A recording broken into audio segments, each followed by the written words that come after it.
दोस्तों नमस्कार। मेष राशि वाले मेरे मित्रों, आपने कोई व्यापार शुरू किया और उसमें सिर्फ नुकसान ही होता चला जा रहा है। जहां आपको फायदा होने जा रहा था वहां से भी अचानक नुकसान होना शुरू हो जाता है। ऐसा लग रहा है कि जैसे कोई आपके पीछे लगा है, सोच समझकर आपको परेशान कर रहा है। या आपकी नौकरी में भी आपको बड़े ही कष्ट प्राप्त हो रहे हैं। जहां आपकी नौकरी पहले सुख से चल रही थी, वहीं अब आपको बेहद परेशानियां हो रही हैं। आपके घर में बीमारियों का वास हो गया है, कलह क्लेश का माहौल रहने लगा है। पारिवारिक माहौल पूरी तरह से बर्बाद हो चुका है। लोगों में आपस में किसी भी प्रकार का प्रेम नहीं बचा है। लोग एक दूसरे से चिढ़ते हैं, नफरत करते हैं, बात भी नहीं करते हैं। परिवार परिवार जैसा नहीं बचा है।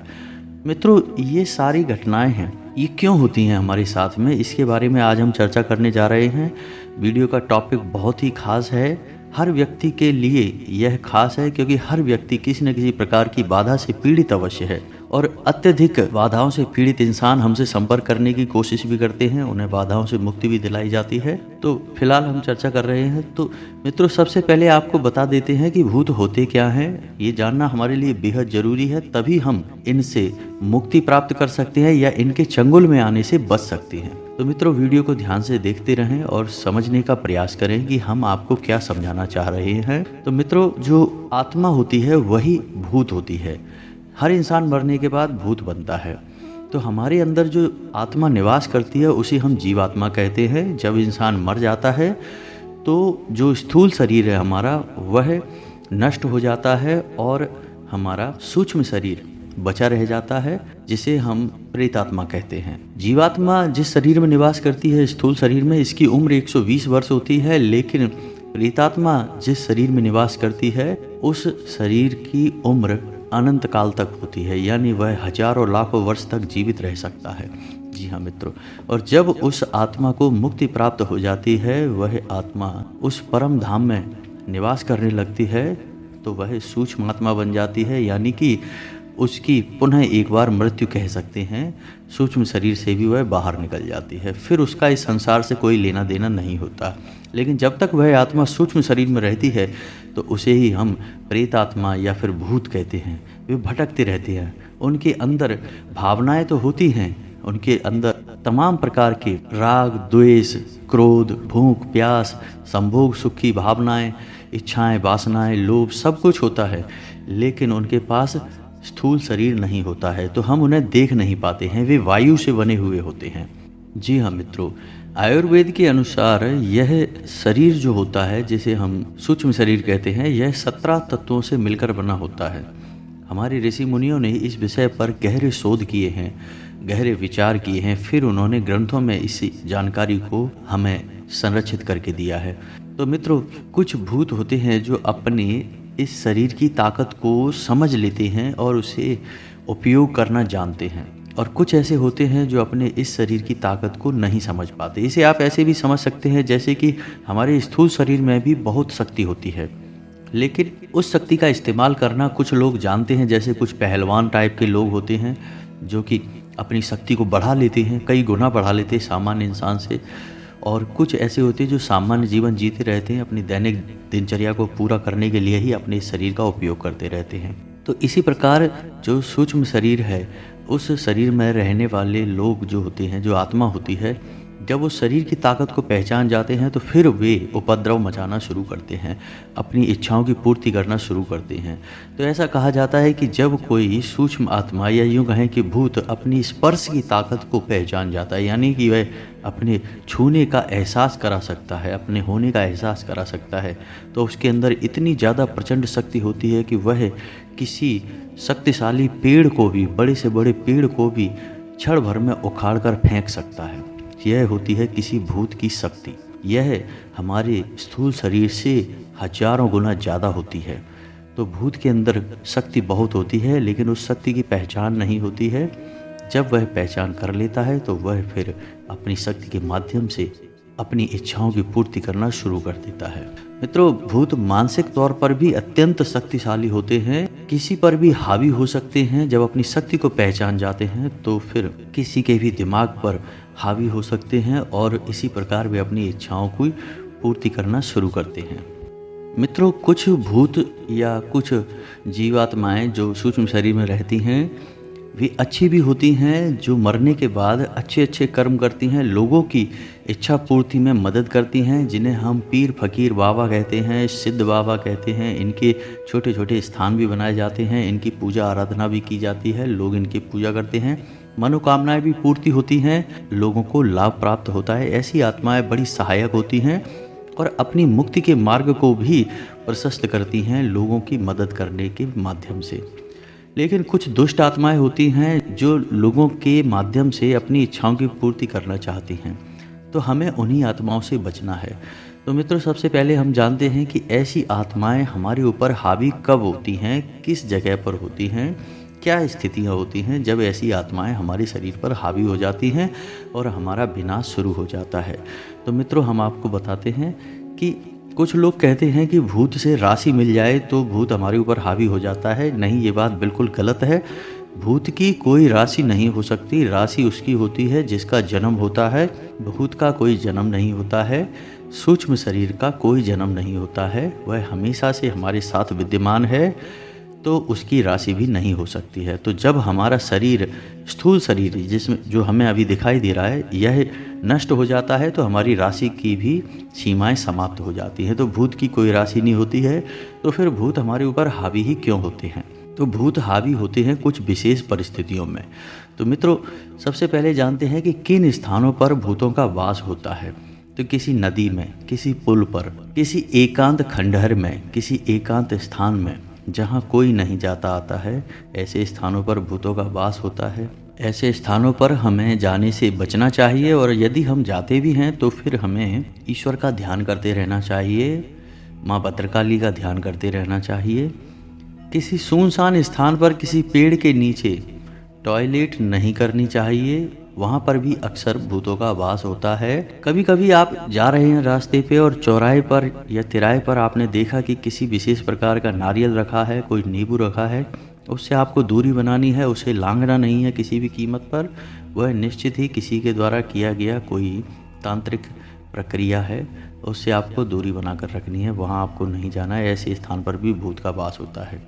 आप अचानक किसी एकांत स्थान पर जा रहे हैं और आपको एक मटका दिखाई देता है, छोटा घड़ा या लोटा या कोई भी ऐसा बर्तन दिखाई देता है जो ढका हुआ है, उसे आपको हरगिज नहीं खोलना है। वह भी भूत का कोई ना कोई माध्यम है, कोई ना कोई प्रकार है। तो मित्रों, ये तो थी जानकारी कि किन स्थानों पर आपको भूत मिल सकते हैं। ऐसे स्थानों पर आप या तो जाएं ही ना, और यदि आप जा भी रहे हैं तो आप माता भद्रकाली का नाम लेते हुए जाएं। माता भद्रकाली के स्मरण मात्र से ही हर एक नकारात्मक शक्ति समाप्त हो जाती है, दूर हट जाती है। तो मित्रों, अब ये कैसे पहचानेंगे कि आपके ऊपर या आपके परिवार में किसी सदस्य के ऊपर किसी प्रकार की प्रेत आत्मा, भूत आत्मा का वास है? तो इसके लिए समझते हैं कि एक ऐसा इंसान जिसका स्वभाव जैसा भी था, आप उसे अच्छी तरह से जानते थे, अचानक से परिवर्तित हो जाता है, बदल जाता है। यानी चौंकाने वाली स्थिति होती है। जैसे कि किसी को कुछ मीठा बिल्कुल भी पसंद नहीं था, मीठा नहीं खाता था, लेकिन अचानक ऐसा हुआ कि अब उसे मीठा बहुत पसंद है। तीखा नहीं खाता था, अचानक ऐसा हुआ कि अब उसे तीखा बहुत पसंद है। अचानक ही वह अनाप शनाप अनर्गल बातें बहुत करता है। अचानक ही उसकी आंखें लाल हो जाती हैं। अचानक ही उसके शरीर में कंपन शुरू हो जाता है। अचानक ही उसके रोंगटे खड़े होने लगते हैं। मित्रों, ये सब प्रकार हैं, ये सब लक्षण हैं कि उसके शरीर पर किसी न किसी प्रकार की बुरी आत्मा का साया आ चुका है। और भी कई लक्षण हैं, और भी कई तरीके हैं जिससे हम ये जान सकते हैं। जैसे कि ऐसा इंसान एकांत प्रिय हो जाता है, वह हमेशा एकांत में रहना चाहता है। तेज रोशनी से, तेज शोर से उसे दूर रहना पसंद है, वह तेज रोशनी में नहीं रह सकता है। अपने प्रिय से, यानी अपने परिवारजनों से, अपने मित्रों से, अपने प्रेम से नफरत करने लगता है, उनसे चिढ़ने लगता है, यहाँ तक कि उनकी जान लेने की कोशिश भी कर सकता है। कुछ स्थितियों में तो यहाँ तक भी देखा गया है कि अपने स्वयं के शरीर से भी वह नफरत करने लगता है और उसे हानि पहुँचाने लगता है। जी हाँ, तो ये सारे जो प्रकार हैं, इनसे आप पहचान सकते हैं कि किसी के ऊपर किसी प्रकार का साया है कि नहीं है। शुरुआत धीमे धीमे होती है, लेकिन स्थिति आगे चल के बढ़ती चली जाती है, बिगड़ती चली जाती है।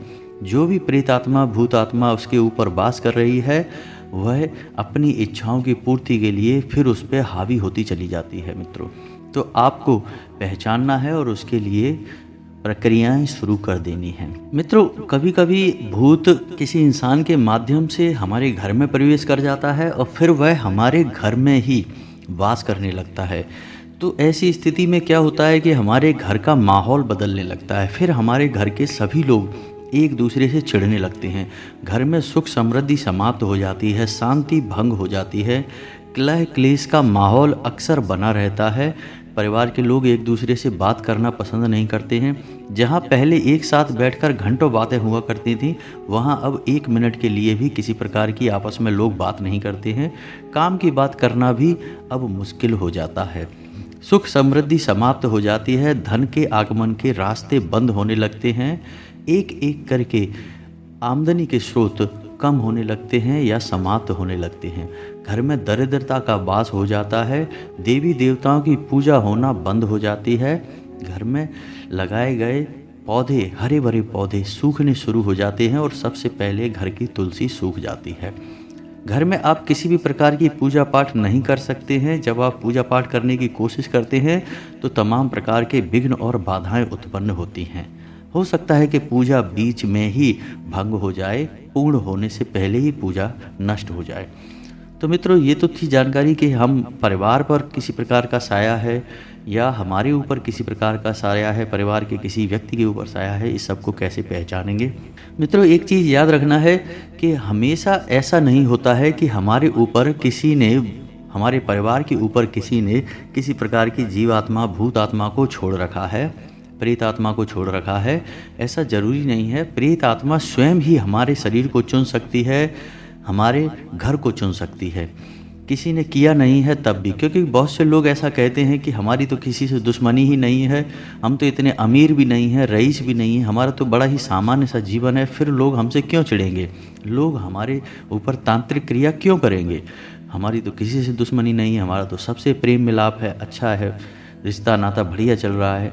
तो मित्रों, ऐसी स्थिति ज़रूरी नहीं है कि किसी ने आपके ऊपर बनाई हो। भूत स्वयं ही आपके घर में प्रवेश कर सकता है, भूत स्वयं ही आपके परिवार के किसी सदस्य पर हावी हो सकता है। जी हाँ मित्रों, यह उसकी स्वयं की इच्छा भी हो सकती है। तो मित्रों, अब आप खुद ही समझ जाइए कि क्या आपके परिवार में ऐसी स्थिति चल रही है, बेरोजगारी बढ़ रही है, जो कि योग्य युवा हैं उनकी ना तो रोजगार प्राप्त हो पा रहा है, ना ही विवाह हो पा रहा है, घर के लोगों की बुद्धि भ्रष्ट हो चुकी है, काम में मन नहीं लगता है, उल जलूल गतिविधियां बढ़ने लगी हैं, जैसे जुआ शराब आदि की गतिविधियां बढ़ने लगी हैं, व्यसन बढ़ने लगे हैं, माहौल ख़राब होने लगा है। यदि ऐसा कुछ आपके साथ हो रहा है तो निश्चित ही आपके घर में किसी प्रकार की बुरी आत्मा का साया है। तो अब इस स्थिति में आपको क्या करना है, तो आपके लिए हम बता रहे हैं कुछ बेहद ही शक्तिशाली और बहुत ही सरल उपाय। जी हाँ मित्रों, कुछ लोग कहते हैं कि अगर आपको लगे कि किसी के ऊपर भूत का साया है तो उसे रुद्राक्ष पहना दीजिए।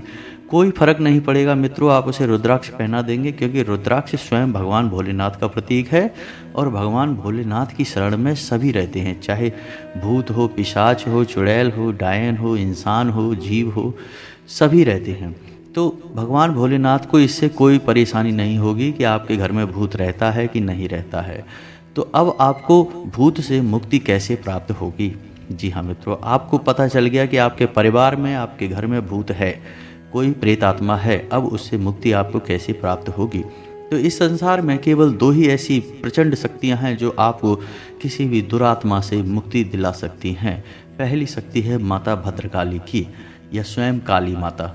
माता काली और भद्रकाली में कोई अंतर नहीं है मित्रों, याद रखना है। माता का जो विनाशकारी प्रचंड स्वरूप है उसे काली कहा जाता है, और माता का जो सौम्य और सरल स्वरूप है, जो जीवनदायी है, उसे भद्रकाली कहा जाता है। हैं दोनों ही माता। और दूसरी शक्ति है हनुमान जी। तो मित्रों, इस वीडियो में हम माता भद्रकाली की ही बात करेंगे। तो आपको करना यह है कि अपने पूजा घर में एक नारियल को स्थापित करना है और उसे लाल कोरे कपड़े में लपेटना है और 7 बार उसके आसपास कलावे को लपेटना है और उसे अन्न के ऊपर स्थापित करना है, यानी कि आप थोड़ा सा गेहूं रखें और उसके ऊपर उस नारियल को स्थापित कर दें और उस नारियल को स्वयं माता भद्रकाली के स्वरूप में स्थापित करें। माता का आवाहन करें कि माता आइए, हमारे घर में आपका स्वागत है, और नित्य उस नारियल की पूजा करनी है। ऐसा आपको 21 दिनों तक करना है और उसके बाद आपको उस दुरात्मा से मुक्ति प्राप्त हो जाएगी। कुछ ही दिनों में आपके घर में अच्छी घटनाएं घटना शुरू हो जाएंगी। उस दुरात्मा का आपके ऊपर, आपके घर के ऊपर जो भी प्रभाव है वह धीरे धीरे कम होना शुरू हो जाएगा। तो यह तो थी एक प्रक्रिया जो आपको करनी है। दूसरी प्रक्रिया आपको यह करनी है कि आपको अपने घर के हर एक कोने में गंगा जल का छिड़काव करना है। जी हाँ मित्रों, और आपको गंगा जल का छिड़काव करना है उस समय जब आपके घर के सभी लोग सो रहे हों या शांति हो।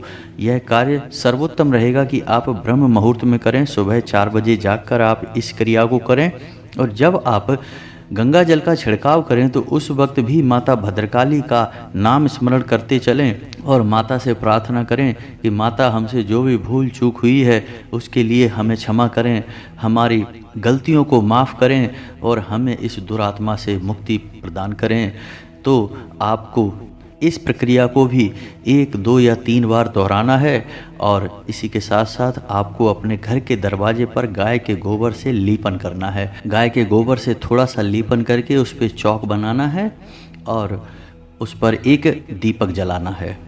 इतना करने मात्र से मित्रों आपको आपके परिवार की जो दुरात्मा है या आपके घर के परिवार के किसी सदस्य पर किसी प्रकार की बुरी आत्मा का साया है, उससे आपको मुक्ति प्राप्त हो जाएगी। आपको 21 दिनों तक माता का पूजन करना है, और उसके बाद जब आपकी मनोकामना पूर्ण हो जाए, आपको दुरात्मा से मुक्ति प्राप्त हो जाए, आपके परिवार में सुख शांति का वास हो जाए, तो फिर आपको उस नारियल को आपके नज़दीक जो भी माता काली का या भद्रकाली का या अम्बे माँ का मंदिर है, वहाँ उस नारियल को आपको समर्पित कर देना है। और इसके बाद आपका सारा जो किया कराया है या आपके ऊपर जो किसी प्रकार का साया है, सबसे आपको मुक्ति प्राप्त हो जाएगी। फिर हम आपसे यह कहेंगे कि आपको अपने घर में माता भद्रकाली की एक मूर्ति भी स्थापित कर लेनी चाहिए। फोटो या मूर्ति रूप में आप माता को पूजना भी शुरू करें। आपको जीवन में आगे कभी भी किसी प्रकार की बाधा का सामना नहीं करना पड़ेगा। तो मित्रों, यह तो थी जानकारी कि आपको कैसे जीवन में सुख और शांति प्राप्त हो सकती है। इसका एकमात्र माध्यम सिर्फ माता है, माता भद्रकाली हैं। जी हाँ मित्रों, उम्मीद है वीडियो में दी गई जानकारी आपको पसंद आई होगी। यदि जानकारी पसंद आई है तो पूरे भक्ति भाव के साथ माता को याद करते हुए कमेंट में जय माँ भद्रकाली अवश्य लिखें, और वीडियो को एक प्यारा सा लाइक भी कर दें। हमारा मनोबल बढ़ता है, बहुत मेहनत लगती है इस प्रकार के वीडियोज़ बनाने के लिए, जानकारी को इकट्ठा करने के लिए। उम्मीद है आपको जानकारी पसंद आई होगी। मिलते हैं अगले ज्ञानवर्धक वीडियो में, तब तक के लिए धन्यवाद।